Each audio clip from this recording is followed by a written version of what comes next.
Monsieur, bonjour et bienvenue à une nouvelle édition de Autour du monde Afrique. L'Égypte condamne avec la plus grande fermeté l'attaque terroriste odieuse qui a visé l'aéroport international de Niamey dans la capitale de la République du Niger et exprime sa pleine solidarité avec l'État nigérian, son gouvernement et son peuple face aux menaces terroristes. La République arabe d'Égypte réaffirme son engagement pour poursuivre son soutien à ses frères des pays du Sahel en vue de renforcer la stabilité dans la région et d'éradiquer le fléau du terrorisme.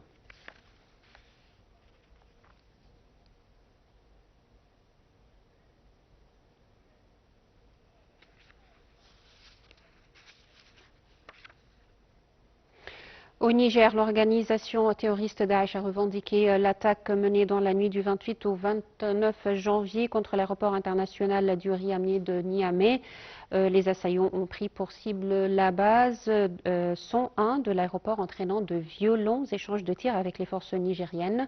Le ministère de la Défense a annoncé la neutralisation de 20 assaillants et l'arrestation de 11 autres, précisant que 4 militaires ont été blessés et que des infrastructures ont été endommagées. L'Union africaine a condamné fermement l'attaque et salué la réaction rapide des forces de sécurité nigériennes.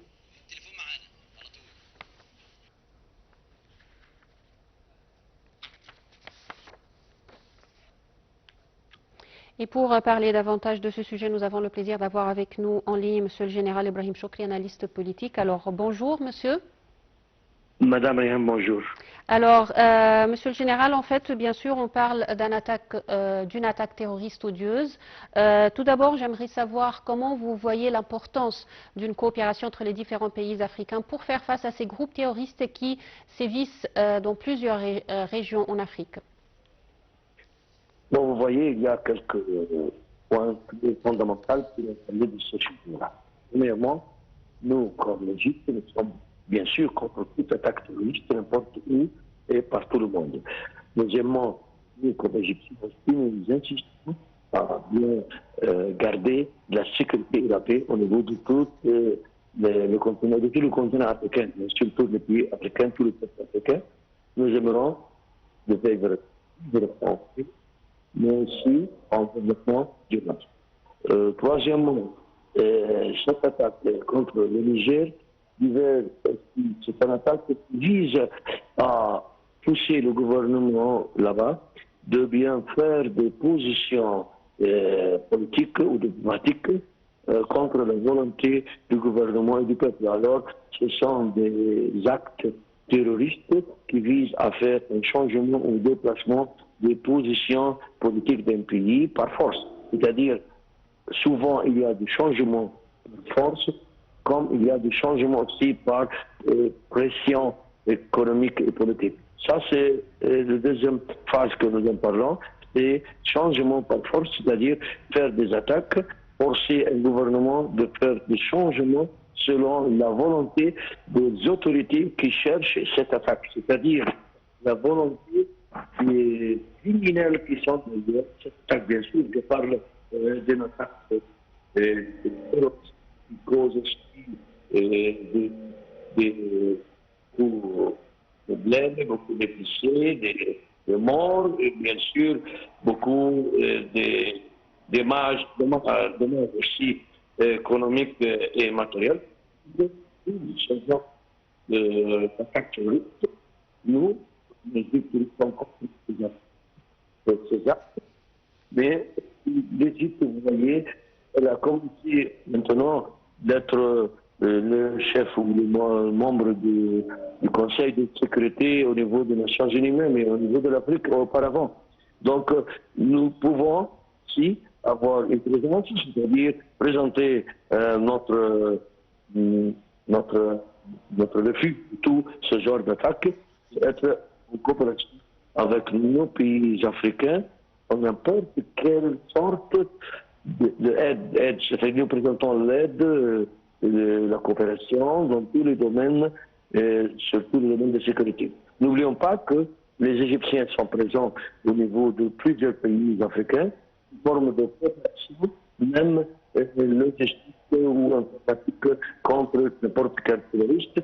Et nous avons bien sûr participé, moi personnellement, dans ces affaires concernant la coopération. Je parle de la coopération, bien sûr, au niveau sécuritaire. Ouais. Alors, Monsieur le Général, comment selon vous ces groupes terroristes et ces vagues de terrorisme vraiment freinent tous les efforts pour le développement durable dans le continent africain? Bien sûr, quand vous trouvez que vous êtes face à quelque chose, c'est une sorte de message, disons, un message secret contre l'autorité économique ou qui cherche le développement. Alors, même les grands capitaux au niveau du monde voudraient une sorte de mouvement d'investissement au niveau de quel pays, aujourd'hui nous parlons de Niger, il faut faire un pas reculer à l'avenir. Ils ne vont pas faire le développement durable que nous cherchons. Quand vous trouvez qu'il y a une région qui est confrontée des menaces terroristes, vous ne pouvez pas commencer à faire votre développement, votre économie, etc. Bien sûr, c'est une menace contre le développement durable au niveau de tous les pays africains, bien sûr, notamment sur le Niger. Monsieur le Général Ibrahim Choukri, je vous remercie infiniment. Merci beaucoup.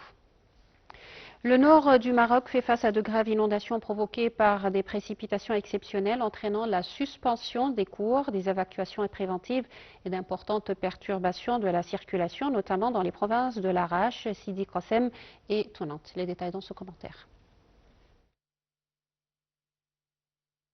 Depuis plusieurs jours, de violentes intempéries frappent le nord du royaume du Maroc, provoquant la montée rapide des eaux de plusieurs oueds, dont l'oued Loukos et l'oued Sebou, et causant des inondations étendues. De Tanger à Aksar et Kivir, les autorités locales sont engagées dans une mobilisation renforcée pour faire face à cette situation exceptionnelle. À Aksar el Kibir, dans la province de Larache, les autorités ont ordonné l'évacuation de quartiers exposés et la fermeture temporaire des établissements scolaires. Les précipitations enregistrées ont largement dépassé les normales saisonnières, entraînant des infiltrations d'eau dans plusieurs écoles et rendant les déplacements difficiles. Au total, 69 structures scolaires ont été concernées, touchant près de 35 000 élèves. Des dispositifs d'enseignement à distance et de rattrapage ont été mis en place afin d'assurer la continuité pédagogique.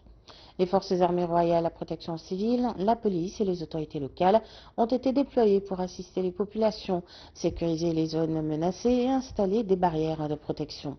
Des centres d'hébergement ont également été aménagés pour accueillir les habitants évacués. Les perturbations ont aussi affecté les infrastructures du transport. Plusieurs axes routiers ont été temporairement fermés en raison de la submersion des chaussées, tandis que le trafic ferroviaire a été suspendu sur certains tronçons du nord, avec la mise en place d'itinéraires alternatifs. Dans les provinces de Sidi Qassem et de Tounante, des évacuations préventives et la suspension des cours ont également été décidées. Les autorités restent en état de vigilance maximale, assurant un suivi constant de la situation hydrologique afin de protéger les populations et limiter les impacts de ces intempéries.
En Afrique de l'Ouest, près de 50% de la population de la CEDEAO vit sans accès à l'électricité, un déficit énergétique majeur qui freine le développement économique et social de la sous-région malgré les perspectives encourageantes liées au gaz et aux énergies renouvelables. Les détails dans ce commentaire. Près d'une personne sur deux dans l'espace de la communauté économique des États de l'Afrique de l'Ouest, la CEDEAO, n'a toujours pas accès à l'électricité. Une situation alarmante qui constitue l'un des principaux obstacles au développement socio-économique de la sous-région, dans un contexte où l'Afrique subsaharienne concentre à elle seule près de 80% de la population mondiale non desservie en énergie électrique. Le déficit est particulièrement marqué en milieu rural, où seuls 18% des habitants ont accès à l'électricité. Il estime que l'absence d'énergie fiable compromet directement les perspectives de croissance, d'industrialisation et d'amélioration des conditions de vie. Face à cette réalité, l'objectif d'un accès universel à l'électricité à l'horizon 2030 apparaît de plus en plus difficile à atteindre. Les tendances actuelles laissent même entrevoir un retard pouvant aller jusqu'à 10 ans.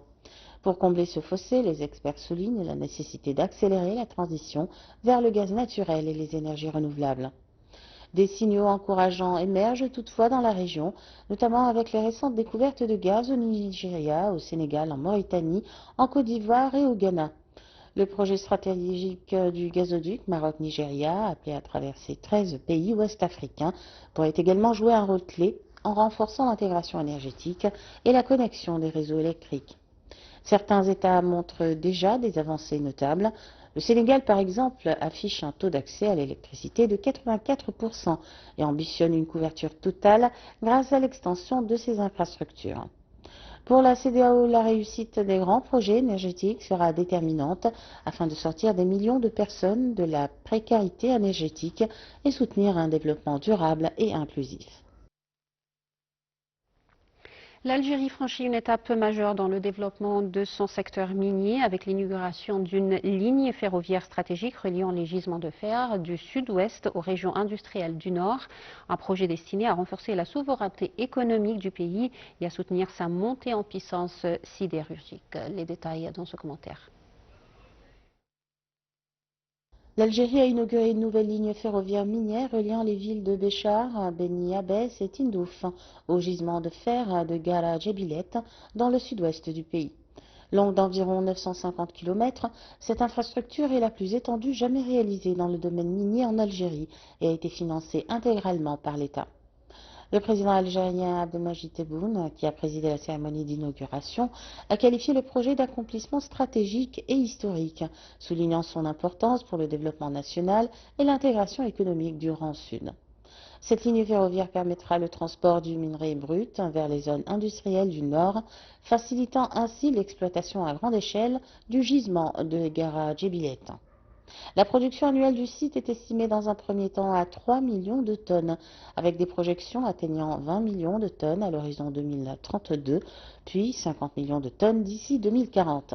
Cette montée en puissance devrait permettre à l'Algérie de réduire fortement ses importations de minerais de fer et d'économiser jusqu'à 1,2 milliard de dollars par an. Au-delà de l'aspect industriel, le projet vise également à stimuler le développement économique et social de la région de Tindouf, notamment à travers la création d'emplois et l'amélioration des infrastructures. Avec cette réalisation, l'Algérie renforce ses capacités productives, consolide ses infrastructures stratégiques et affirme son ambition de devenir un acteur majeur de la sidérurgie en Afrique.